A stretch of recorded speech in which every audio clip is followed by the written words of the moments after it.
right, hello wine-drinking people. Today is Saturday, the 26th of January, and we're just going to go ahead and call next week Piedmont Week here at the Wine Watch with two killer events going on Wednesday night. We've got Giorgio Ravetti from Indigenous Selections La Spinetta will be here with his good friend from Malvira, and we're going to be showing some, about 20 different wines here on the courtyard.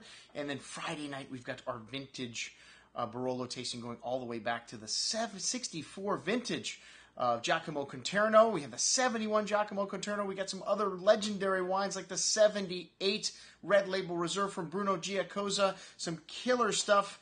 I think we just have a few seats left for that, so I figured we should put out an offering on one of the Piedmont's elite producers, Giuseppe Rinaldi. And Giuseppe, otherwise known as Beppe, one of the classic old-school producers. And what does that mean? Well, he doesn't believe in temperature-controlled fermentation. He doesn't believe in small oak barriques, long fermentation times. They leave the juice on the skin for a longer maceration to extract more tannins. Yes, these are old-school style Barolos. And some of these wines in the past may have had a little problem with volatile acidity, but it seems the current releases really have cleaned things up, and we have got a bevy of outstanding vintages for you here. And you know what? I like a wine, I buy it in all different sizes, going all the way back to 89.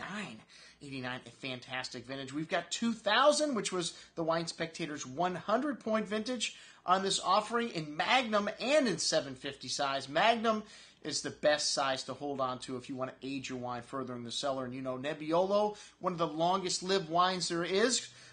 Grapes that turns into wine. Barolo, the king of Nebbiolo-based wines in the Piedmont.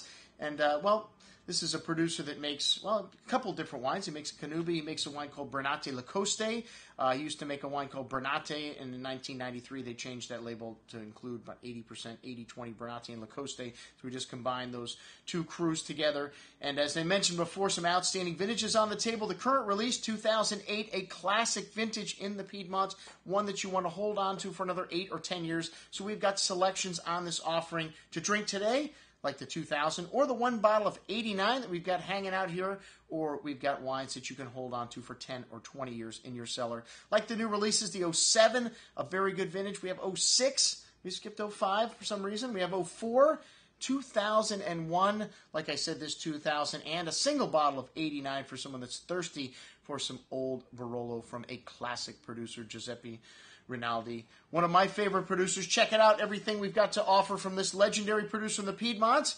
Check out all the events we've got going on next week here at the Wine Watch. I'm your host, Andrew Lampasoni, signing off for the Wine Watch, saying remember, always drink the good stuff first.